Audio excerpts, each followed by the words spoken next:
ఓం శ్రీ మాత్రే నమః. అందరికీ నమస్కారం అండి. ముందుగా ప్రేక్షకులందరికీ కూడా శ్రీ విశ్వావసునామ సంవత్సర శుభాకాంక్షలు. శ్రీ విశ్వావసునామ సంవత్సరంలో మిథున రాశి వారి ఫలితాలు ఏ విధంగా ఉన్నాయి, వీరికి ఆదాయ వ్యయాలు కావచ్చు, రాజ్యపూజ్యం, అవమానం ఇవన్నీ కూడా ఎలా ఉన్నాయి, వీరి రాశి వారికి ఏ విధంగా ఉండబోతుంది, వీరి జీవితం ఎలా మారబోతుంది అనే పూర్తి విషయాలను ఈరోజు ఈ వీడియోలో మనం తెలుసుకుందాము. వీడియోలోకి వెళ్లే ముందు మా చిన్న రిక్వెస్ట్ ఏంటంటే, ఇప్పటి వరకు ఛానల్ని సబ్స్క్రైబ్ చేసుకోకపోతే వెంటనే ఛానల్ని సబ్స్క్రైబ్ చేసుకొని పక్కనే ఉన్న బెల్ ఐకాన్లో ఆల్ క్లిక్ చేయండి. ఇలా చేయడం వల్ల మేము చేసే ప్రతి వీడియో మీరు మిస్ కాకుండా చూడగలుగుతారు. ఇక వివరాల్లోకి వెళ్ళినట్లయితే, మృగశిర 3-4 పాదాలు, ఆరుద్ర 1-2-3-4 పాదాలు, పునర్వసు నక్షత్రం 1-2-3 పాదాల్లో జన్మించిన వారు మిథున రాశి వారిగా చెందుతారు. వీరికి ఆదాయం 14, వ్యయం 2, రాజ్యపూజ్యం 4, అవమానాలు 3.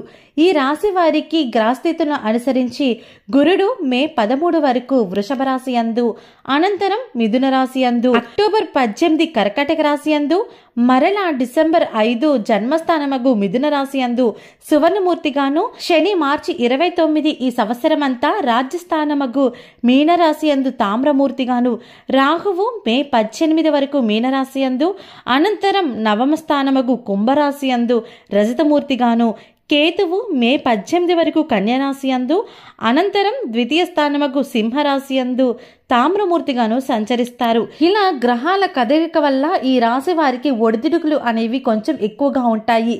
ఆదాయానికి మించిన ఖర్చులు కూడా పెరుగుతూ ఉంటాయి. తలపెట్టిన పనులన్నీ కూడా మధ్యలో పూర్తి కాకపోవడము, ఏదైనా ఆటంకాలు కలిగే అవకాశం కూడా కనిపిస్తోంది.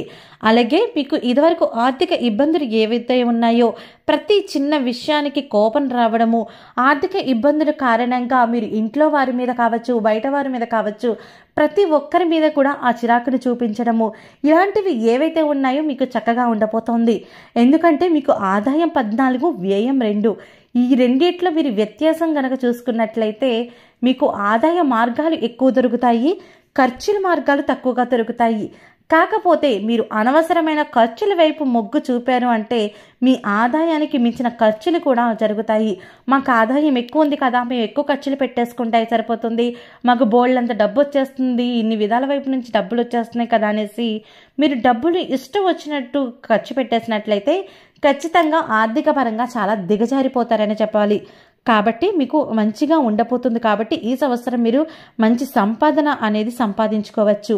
అలాగే ఇప్పటి వరకు ఎవరైతే కొంచెం కూడా ఆస్తులు సంపాదించుకోలేదు అని బాధపడుతున్నారు, వెనకార్తల ఆడపిల్ల ఉంది అనేసి కొంతమంది బాధపడుతూ ఉంటారు. అలాంటి వారికి మాత్రం మంచి ఫలితాలు కనిపిస్తున్నాయి. ఇన్ని సంవత్సరాలుగా మీరు పడ్డ కష్టాలు అన్నిటికీ కూడా ప్రతిఫలం కనిపించబోతుంది. మీరు ఇప్పటి వరకు మీ సంసారాన్ని ఎంత పొదుగా సాగించారో అంతే పొదుపుగా మీరు సంసారాన్ని సాగించినట్లయితే మీరు ఆర్థికంగా ఎదుగుతారు. ఒకప్పుడు ఏంటంటే మీ దగ్గర డబ్బు లేని కారణంగా మీ చుట్టాలు, మీ బంధువులు ప్రతి ఒక్కరూ కూడా మిమ్మల్ని చిన్న చూపు చూడడం, ఎక్కడికైనా ఫంక్షన్స్ కానీ వాళ్ళ ఇంట్లో ఏదైనా కార్యక్రమాలు జరిగి వెళ్ళినా సరే సరిగ్గా పట్టించుకోవడము, అలాంటివి ఎన్నో కారణాల వల్ల మీరు ఎంతో సతమతమవుతూ వస్తున్నారు. అలాంటి వారందరికీ కూడా ఇప్పుడు మీరు గుణపాఠం చెప్తారు. అంటే మీరు ఆర్థికంగా అభివృద్ధి పొందుతారు. ఎవరైతే మిమ్మల్ని చులకనగా చూసారో వాళ్ళే మీ దగ్గరికి వస్తారు. ఇలాంటివి అనేవి మీ జీవితంలో జరగబోతున్నాయి. ఎవరైతే కష్టపడి పనిచేసి మీరు ఆదాయ మార్గాల్ని ఎంచుకోవాలి అనుకుంటున్నారో వారందరికీ కూడా ఈ సంవత్సరం శ్రీ విశ్వావసునామ సంవత్సరంలో చాలా ఆర్థిక పరిస్థితి అనేది మెరుగుపడబోతోంది. అలాగే ఎవరైతే కొత్త వ్యాపారాలు మొదలు పెట్టాలి అనుకుంటున్నారో దాంట్లో మీకు కొంచెం లాభాలు అనేవి కనిపిస్తున్నాయి. కాకపోతే లాభాలు వస్తాయి కదా అనేసి మీరు ఎక్కువ పెట్టుబడులు పెట్టకండి. మీరు ఏదైనా సరే తక్కువ పెట్టుబడితో బిజినెస్ స్టార్ట్ చేసినట్లయితే మీకు మంచి ఫలితాలు అనేవి కనిపిస్తాయి. అలాగే ప్రతి చిన్నదానికి కోపాన్ని మాత్రం ప్రదర్శించకండి. ఇంట్లో భార్య మీద కానీ, పిల్లల మీద కానీ, తల్లిదండ్రుల మీద కానీ ఎవరి మీదైనా సరే మీరు కొంచెం కోపాన్ని కంట్రోల్ చేసుకోవాల్సిన అవసరం అయితే కనిపిస్తుంది. తమ కోపమే తమ శత్రువు అంటారు కదా, అలా ఉంటుందండి. కాబట్టి మీరు ఖచ్చితంగా కోపాన్ని నియంత్రించుకున్నట్లయితే మీ కుటుంబ సభ్యుల యొక్క ప్రోత్సాహం కూడా మీకు బాగా లభిస్తుంది. అలాగే ఇన్నాళ్ళుగా భార్యాభర్తల మధ్య ఏదైతే సఖ్యత లేక బాధపడుతున్నారో ఆ సఖ్యత కూడా మీకు కలగబోతూ ఉంది. అలాగే బంధువులతో ఎవరిదైనా విరోధాలు ఏర్పడినట్లయితే ఆ విరోధాలన్నీ కూడా తీరిపోబోతున్నాయి. అలాగే శత్రు బాధలు కూడా తగ్గిపోతాయి. ఊహించని సంఘటన కారణంగా మీ జీవితం అనేది చాలా చక్కగా మారబోతూ ఉంది. అలాగే విద్యార్థులు శ్రమపడి చదివినట్లయితే పరీక్షల్లో పాస్ అవుతారు. ఉద్యోగస్తులు ఎవరైతే ట్రాన్స్ఫర్స్ కోసం ఎదురు చూస్తున్నారో వారికి ట్రాన్స్ఫర్స్ వచ్చే అవకాశం కనిపిస్తోంది. తాత్కాలికంగా పనిచేయ వారికి పని ఒత్తిడి వలన మనశ్శాంతి ఉండదు. అధికారుల వల్ల కొంచెం ఇబ్బందులు ఏర్పడవచ్చును. కాబట్టి మీరు కొంచెం జాగ్రత్తగా వహించినట్లయితే మీకు అన్ని కూడా శుభ ఫలితాలే కనిపిస్తున్నాయి. అలాగే వ్యవసాయదారులకు కూడా పెట్టుబడులు ఎక్కువ అవ్వడము, దానికి తగ్గ ఫలితం రావడం కూడా మీకు ఆనందాన్ని కలగచేస్తుంది. అలాగే రాజకీయ నాయకుడు కూడా ప్రజల్లో మంచి పేరు ప్రఖ్యాతలు పొందుకుంటారు. ఆదర అభిమానాలు పెరుగుతాయి. అలాగే టీవీ సినీ పరిశ్రమలో ఇండి వారికి కూడా మంచి అవకాశాలు వస్తాయి. కానీ దాన్ని మాత్రం నిలబెట్టుకోలేకపోతే మీకు కష్టాలు తప్పవని చెప్పవచ్చు. ధనాకర్షణ అనేది మీకు ఎక్కువగా ఉంటుంది. కాబట్టి మీరు ఖచ్చితంగా మంచి ఛాన్సెస్ ఏవైనా వస్తే దాన్ని మిస్ చేసుకోకుండా మీరు మంచి అవకాశాన్ని సద్వినియోగం చేసుకున్నట్లయితే మీకు ఎటువంటి ఇబ్బందులు అనేవి కనిపించట్లేదు. ఈ రాశి స్త్రీలకు అనుకూలత అనేది కొంచెం తక్కువగా కనిపిస్తోంది. ప్రతి పనిలో కూడా మీరు ఏదైతే ఆటంకాలు పడుతూ వస్తున్నారో, అంటే ఇప్పటి వరకు ఏ పని చేసినా సరే ఏదో ఒక ఆటంకం ఏర్పడడం రావడం, ఇలాంటివి ఏమైనా జరిగితే ఇప్పటి విశ్వాసనామ సంవత్సరం నుంచి కూడా మీకు ఎటువంటి ఆటంకాలు లేకుండా అన్ని పనులు కూడా సక్రమంగా జరిగిపోతాయి. అలాగే మీరు ఎవరైతే వివాహం కాని వాళ్ళు ఉన్నారో వారికి వివాహ సంబంధాలు కూడా కలిసి వస్తాయి. మంచి ఉద్యోగం కూడా వచ్చే అవకాశాలు కనిపిస్తున్నాయి. ముఖ్యంగా మృగశిర 3-4 పాదాల వారికి ఏప్రిల్, మే, సెప్టెంబర్, అక్టోబర్, డిసెంబర్ 2026, జనవరి, ఫిబ్రవరి నెలలు అన్ని విధాలుగా బాగుంటాయి. వీరి అదృష్ట సంఖ్యలు 2, 3, 4, 7.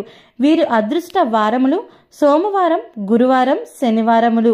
వీరు మరిన్ని శుభ ఫలితాలు పొందుకోవడానికి మంగళవారం రోజున 1 కేజీ కందుల్ని దానం ఇవ్వవలెను. అలాగే ఆరుద్ర నక్షత్రం వారికి మే, సెప్టెంబర్, అక్టోబర్, డిసెంబర్ 2026, జనవరి, ఫిబ్రవరి నెలలు అన్ని విధాలుగా కూడా బాగుంటాయి. ఈ రాశి వారి అదృష్ట సంఖ్యలు 2, 4, 5, 6.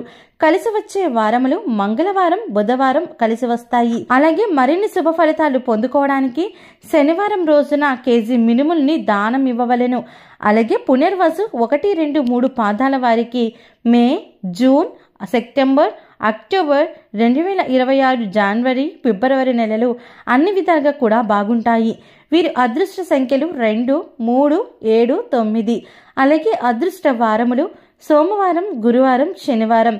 వీరు మరిన్ని ఫలితాలు పొందుకోవడానికి గురువారం రోజున కేజీ శనగల్ని దానం ఇవ్వవలెను. అలాగే ఈ రాశి వారు ముఖ్యంగా మీ ఇంట సత్యనారాయణ వ్రతం కానీ లేదంటే సత్యనారాయణ వ్రతంలో పాల్గొనడం కానీ ఇలాంటివి చేయడం వల్ల మరిన్ని శుభ ఫలితాలు పొందుకుంటారు.